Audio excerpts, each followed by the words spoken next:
बच्चों से तो शायद तुमने न देखा हो, लेकिन उसका नाम तो सुना ही होगा। शायद उसकी तस्वीर देखी हो और उसका हाल भी पढ़ा हो।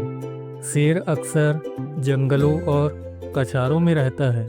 कभी कभी वह उन जंगलों के आसपास के गांव में आ जाता है और आदमी जानवरों को उठा ले जाता है।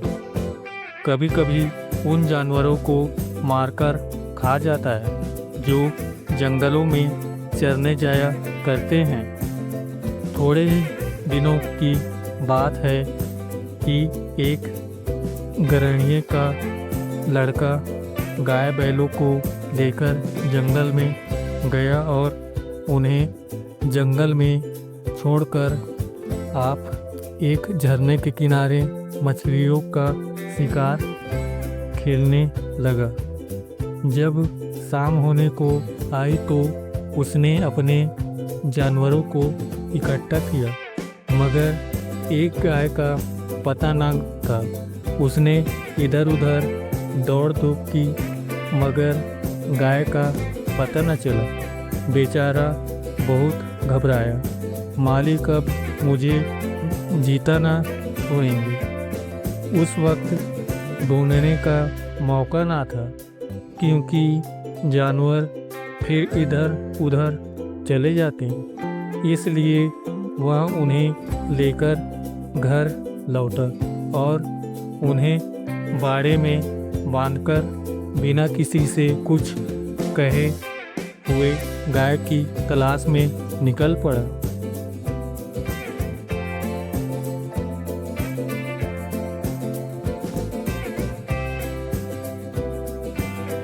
उस छोटे लड़के की यह हिम्मत देखो।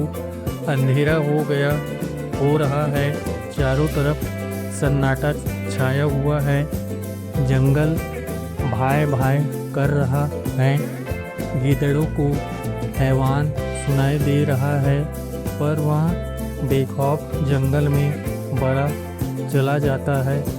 कुछ देर तक तो वह गाय को ढूंढता रहा, लेकिन जब और अंधेरा हो गया तो उसे डर मालूम होने लगा।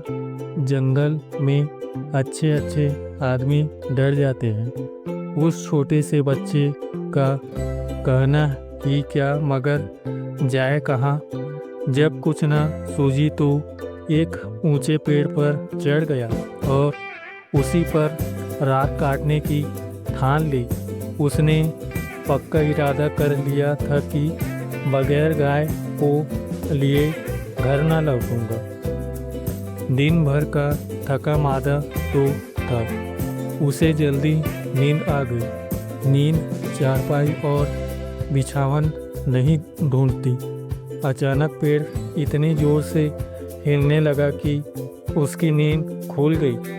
वह गिरते गिरते बच गया। सोचने लगा, पेड़ कौन हिला रहा है। आंखें मलकर नीचे की तरफ देखा तो उसके रुए खड़े हो गए। एक शेर पेड़ के नीचे खड़ा उसकी तरफ ललचाई हुई आंखों से ताक रहा था। उसकी जान सूख गई। वह दोनों हाथों से डाल से चिमट गया। नींद भाग गई। कई घंटे गुजर गए, पर शेर वहाँ से जरा भी ना हिला। वह बार बार गुर्राता और उछल उछल कर लड़के को पकड़ने की कोशिश करता। कभी कभी तो वह इतने नज़दीक आ जाता कि लड़का जोर से चिल्ला उठता। रात ज्यों-ज्यों करके कटी। सवेरा हुआ। लड़के को कुछ भरोसा हुआ कि शायद शेर उसे छोड़कर चला जाए, मगर शेर ने हिलने का नाम तक ना लिया। सारे दिन वहाँ उसी पेड़ के नीचे बैठा रहा। शिकार सामने देखकर वह कहाँ जाता। पेड़ पर बैठे बैठे लड़के की देह अकड़ गई थी। भूख के मारे बुरा हाल था, मगर शेर था कि वहाँ से जौ भर भी ना हटता था। उस जगह से थोड़ी दूर पर एक छोटा सा झरना था। शेर कभी कभी उस तरफ ताकने लगता। लड़के ने सोचा कि शेर प्यासा है, उसे कुछ आस बंधी कि जो ही वह पानी पीने जाएगा मैं भी यहाँ से खिसक चलूँगा। आखिर शेर उधर चला। लड़का पेड़ पर से उतरने की फिक्र कर ही रहा था कि शेर पानी पीकर लौट आया। शायद उसने भी लड़के का मतलब समझ लिया। वहाँ आते ही इतने जोर से चिल्लाया और ऐसा उछला कि लड़के के हाथ पांव ढीले पड़ गए। जैसे वहाँ नीचे गिरा जा रहा हो मालूम होता था। हाथ पांव पेट में घुसे जा रहे हैं। ज्यों-ज्यों करके वहाँ दिन भी बीत गया। ज्यों-ज्यों रात होती जाती थी, शेर की भूख भी तेज होती जाती थी। शायद उसे यह सोच सोचकर गुस्सा आ रहा था कि खाने की चीज़ सामने रखी है और मैं 2-3 से भूखा बैठा हूँ। क्या आज भी एकादशी रहेगी? वह रात भी उसे ताकते ही बीत गई। तीसरा दिन भी निकल आया। मार भूख के उसकी आंखों में तिलतियाँ सी उड़ने लगी। डाल पर बैठना भी उसे मुश्किल मालूम होता था। कभी कभी तो उसे जी में आता कि शेर मुझे पकड़ ले और खाए जाए। उसने हाथ जोड़कर ईश्वर से विनय किया, भगवान क्या तुम मुझ गरीब पर दया ना करोगे? शेर को भी थकावट मालूम हो रही थी।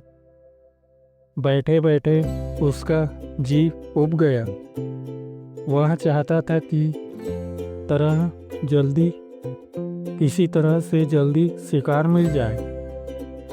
लड़के ने इधर उधर बहुत निगाह दौड़ाई कि कोई नज़र आ जाए, मगर कोई नज़र ना आया। तब वह चिल्ला चिल्लाकर रोने लगा, मगर वह उसका रोना कौन सुनता था।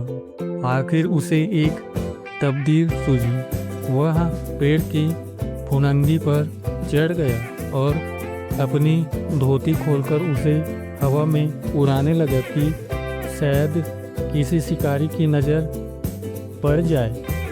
एकाएक वह खुशी से उछल पड़ा। उसकी सारी भूख, सारी कमजोरी गायब हो गई। कई आदमी झरने के पास खड़े उस उड़ती हुई झंडी को देख रहे थे। शायद उन्हें अचंभा हो रहा था कि जंगल के इस पेड़ पर झंडी कहाँ से आई।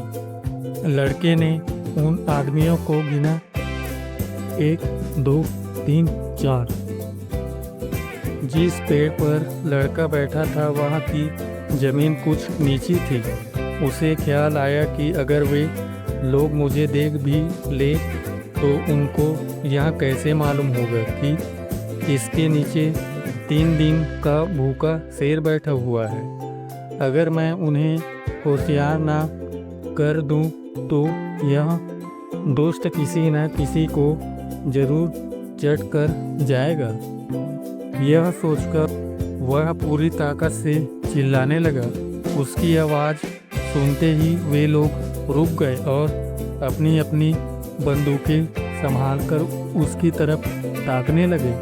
लड़के ने चिल्ला कर कहा, होशियार रहो, होशियार रहो। इस पेड़ के नीचे एक शेर बैठा हुआ है। शेर का नाम सुनते ही वे लोग संभल गए।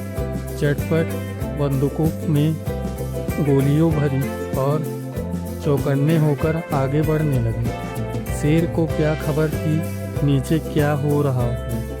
वह तो अपने शिकार की ताक में घात लगाए बैठा था। यकायक पैरों की आहट पाते ही वह चौंक उठ और उन चारों आदमियों को एक टोले की आड़ में देखा। फिर क्या कहना था, उसे मुंह मांगी मुराद मिली। भूख में सब्र कहा, वह इतने जोर से गरजा कि सारा जंगल हिल गया और उन आदमियों की तरफ जोर से जस्ट मारी, मगर वे लोग पहले ही से तैयार थे। चारों ने एक साथ गोली चलाई। दन दन दन इन दन आवाज हुई। चिड़िया पेड़ों से उड़ उड़कर भागने लगी। लड़के ने नीचे देखा, शेर जमीन पर गिर पड़ा था। वह एक बार फिर उछला और फिर गिर पड़ा। फिर वह हिला तक नहीं। लड़के की खुशी का क्या पूछना, भूख प्यास का नाम तक ना था। चटपट पेड़ से उतरा तो देखा सामने उसका मालिक खड़ा है। वह रोता हुआ उसके पैरों पर गिर पड़ा। मालिक ने उसे उठाकर छाती से लगा लिया और बोला, क्या तू 3 दिन से इसी पेड़ पर था? लड़के ने कहा, हाँ, उतरता कैसे, शेर तो नीचे बैठा हुआ था। मालिक, हमने तो समझा था कि किसी शेर ने तुझे मार लिया है। हम चारों आदमी 3 दिन से तुझे ढूंढ रहे हैं। तूने हमसे कहा तक नहीं और निकल पड़ा हुआ। लड़का, मैं डरता था गाय जो खोई थी। मालिक, अरे पागल, गाय तो उसी दिन आप चली आई थी। भूख प्यास से शक्ति तक ना रहने पर भी लड़का हंस पड़ा। अगर कहानी अच्छा लगा तो धन्यवाद।